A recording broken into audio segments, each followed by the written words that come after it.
Hormuz প্রণালী নিয়ে নিরাপত্তা পরিষদে তোলা প্রস্তাবে রাশিয়া ও চীনের ভেটো।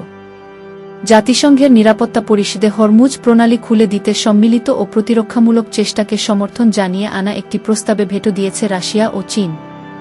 ফলে প্রস্তাবটি বাতিল হয়ে গেছে। উপসাগরীয় দেশগুলোর পক্ষ থেকে এই প্রস্তাবটি পেশ করা হয়েছিল।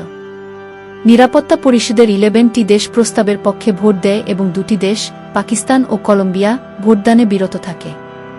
নিরাপত্তা পরিষদের স্থায়ী সদস্য চীন ও রাশিয়া ভেটো দেওয়ায় প্রস্তাবটি পাশ হয়নি।